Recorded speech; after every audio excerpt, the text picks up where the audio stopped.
Hola, bienvenidos al Huacal Podcast. Hoy le vamos a conversar de uno de los actores cómicos más influyentes, tal vez, del siglo XX. Julius Henry Marx, mejor conocido como Groucho Marx. Actor cómico estadounidense, provenía de una familia de inmigrantes judío-alemana que se instaló en Estados Unidos a finales del siglo XIX. Su padre, un sastre, no muy hábil con la aguja. Su madre, una artista frustrada. En un principio quería ser médico, pero al ver que su tío Al, hermano de su madre, pasó de ser planchador de pantalones a un cantante de una fama reconocida. Un día que fue a visitarlos a su casa, se sorprendió al verlo vestido con un sombrero de copa. Y después de haber estado un rato en su casa, se asomó a la ventana y vio como había gente esperándolo fuera de su casa. El tío Al se asomó a la ventana y le arrojó un puñado de monedas. Y le dio mucha risa ver que un poco de gente se peleaba por las monedas. Eso fue una imagen que para él le cambió la vida. Inmediatamente cambió de parecer. Esto para él era maravilloso. Ya no quería ser médico, escuchar las quejas de inválidos e hipocondríacos. Cuando uno dedicándose al teatro podía tener un sombrero de copa y dinero suficiente para arrojar las monedas a la chusma. A la edad de 15 años tuvo sus primeros intentos teatrales después de acudir a un anuncio de prensa donde solicitaban un cantante. Mientras sus hermanos Chico era salvavidas y pianista por las noches. Harpo era carnicero. Después de muchos sucesos, todos los hermanos se quedaron sin trabajo, cosa que le obligó a la mamá a inventarse un acto para sus hijos. Se puso en contacto con gente conocida del medio del vodevil, monta un acto para sus hijos, llamándolos los Tres Ruiseñores, nombre que a ninguno les gustaba. Pasaron así 25 años recorriendo el país por todos los teatros de variedades.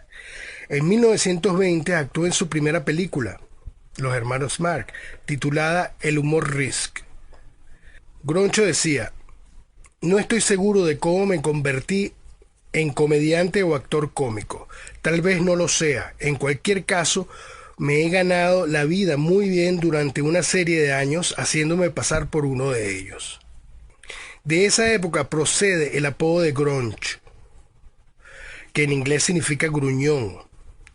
Este apodo se lo pusieron sus hermanos después de una anécdota que sucedió ellos presentándose en un pueblito de Texas. En el momento de la presentación, todo el público se levantó y salió corriendo del teatro al escuchar el aviso de que una mula se había escapado e iba repartiendo patadas a diestra y siniestra. Los cómicos se quedaron pasmados. El propio Groucho no pudo evitar ironizar sobre el hecho. Éramos tan pésimos que fueron a ver algo más animado. Pero a pesar de que los hermanos Marx estaban bastante acostumbrados a los abucheos y a los desplantes, a Groucho solo se le ocurre decirles: cucarachas, malditos yanquis. Ante la sorpresa, después de haber pronunciado esas palabras, el público estalló en carcajadas. Fue entonces cuando los hermanos se dieron cuenta de que el público disfrutaba más con las improvisaciones y las frases ingeniosas que con las canciones. Groucho Marx, como otros grandes humoristas, no era una persona de trato fácil. De las cosas más importantes desde mi punto de vista son su humor crítico, ácido y sarcástico. Él siempre criticó mucho a la crítica en Nueva York y decía: creo que si los críticos de Nueva York empaquetaran sus máquinas de escribir, se fueran a la Mongolia exterior y se quedaran allí unos 10 años, el teatro volvería a florecer como a principios de 1900, a pesar de la competencia de la televisión, el cine y el sexo. Pensaba que los críticos influían mucho en el público, sin darle chance de que ellos se decidieran y muchos espectáculos quedaron quebrados por culpa de la crítica. Entre sus defectos personales se hallaban su gran tacañería. Era hipocondríaco, como su discípulo Woody Allen. Sobre todo tenía una lengua muy venenosa que muchas veces jugaba en su contra. Sin ir más lejos, en una cena familiar, se dirigió a su segunda esposa, Ruth Johnson, preguntándole: cariño, ¿en qué cárcel me dijiste que te enseñaron a preparar esta sopa? La pareja acabó divorciándose poco tiempo después. Con la fama y el éxito llegaría también el dinero.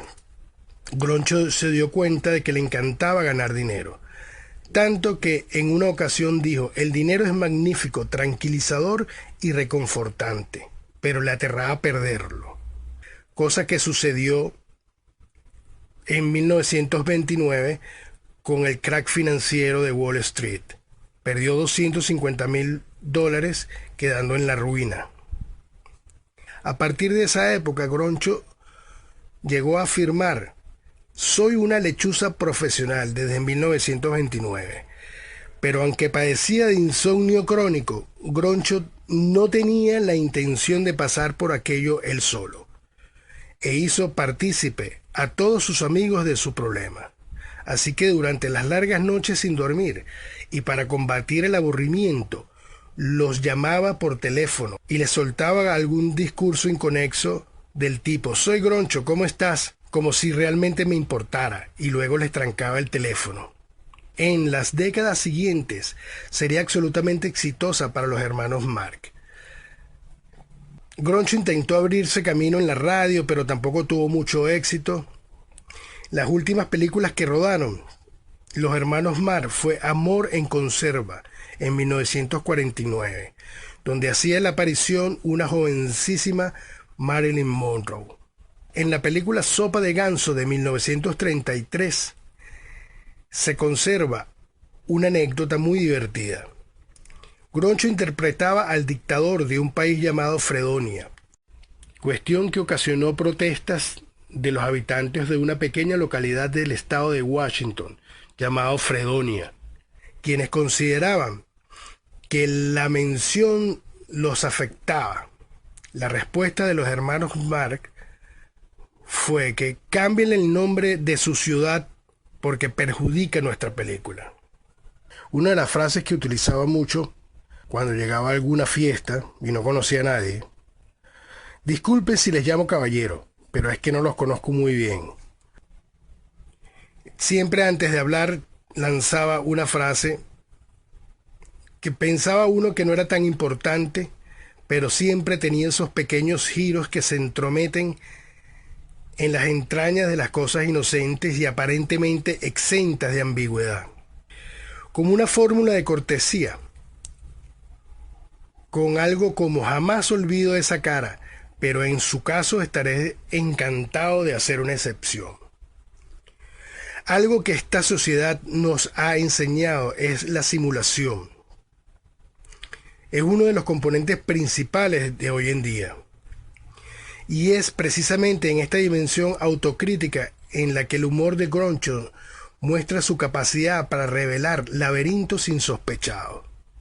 Esta es sin duda la cara seria de un humor que, pese a la inmediatez, a la obligación de hacer reír, se convierte en un instrumento de conocimiento y probablemente de cura contra los males del siglo. La frase "estos son mis principios, si no te gustan, tengo otros", es como una especie de señal de identidad para una época en la que fracasaron los grandes referentes ideológicos. El secreto de la vida, por ejemplo. El secreto de la vida es la honestidad y el juego limpio. Hace una pausa. Si puedes fingir eso, lo has logrado. Siempre la acidez contra la política, la democracia y las instituciones es de antología. La política es el arte de buscar problemas, encontrarlos, hacer un diagnóstico falso y aplicar después los remedios equivocados. O esa que decía: inteligencia militar es una contradicción de términos. Estas frases sin duda forman parte de la sátira de hoy en día. Si hay un personaje peculiar y que generó un gran número de anécdotas es Groucho Marx en toda su vida. Tras regresar de un viaje junto a su esposa, Groucho Marx tuvo que rellenar el típico formulario de inspección aduanera. Haciendo gala de su irónico y peculiar humor, contestó algunas de las preguntas, con respuestas de lo más absurdas, entre las que indicó que su profesión era de contrabandista. Eso hizo sospechar a los agentes, por lo que decidieron cacharle y registrar todo su equipaje. Tal y como acabaron su trabajo de inspección, Groucho se giró hacia su mujer y delante de los inspectores le preguntó: ¿qué has hecho con el opio? ¿Todavía lo llevas encima? Ese era el humor sarcástico de Groucho Marx. Luego de dejar el cine, hacía presentaciones esporádicas. En una de esas presentaciones, el comediante Bob Hope lo invitó a hacer una rutina de improvisación de 5 minutos. Al terminar, un productor lo esperó y le ofreció un programa de concurso radial. Él se negó porque había muchos y además le parecían una estafa. El hombre insistió tanto que al final terminó por convencer a Groucho de hacer el programa de concurso. El programa tuvo tanto éxito que pasó a la televisión. Durante esa etapa de presentador del concurso Apueste su vida, Groucho Marx entrevistó a una concursante que había dado a luz 22 hijos. Y él le preguntó: ¿por qué tantos hijos? Ella le contesta: amo mucho a mi marido, explicó la orgullosa madre. Y Groucho le responde: a mí también me gusta mucho mi puro, pero me lo saco de la boca de vez en cuando. Groucho se encontraba con un conocido que estaba muy orgulloso y feliz tras haberse comprado una fabulosa propiedad frente al mar. Tras ser preguntado sobre su opinión respecto a la importancia de la adquisición, el actor contestó: no creo que valga mucho. Si le quitamos el océano, ¿qué tiene? Criticó muchísimo a la televisión. Yo encuentro la televisión bastante educativa. Cuando alguien la enciende en casa, me marcho a otra habitación y leo un buen libro. Otra de las leyendas urbanas que existen sobre Groucho es el epitafio de su tumba, que reza: perdónenme que no me levante. El objeto de sus bromas somos nosotros mismos. De paso, alcanzamos a entender el insignificante lugar que cada uno de nosotros ocupa en el universo. En un mundo dominado por el exhibicionismo, por la vanidad de los selfies y las publicaciones compulsivas en las redes sociales, Groucho Marx viene a ser un referente importante y necesario en esta época. Lo mejor es hacer el bien sin mirar a quién. Y se divertirán. Para más contenido, visita patreon.com/elhuacal. Gracias y hasta la próxima.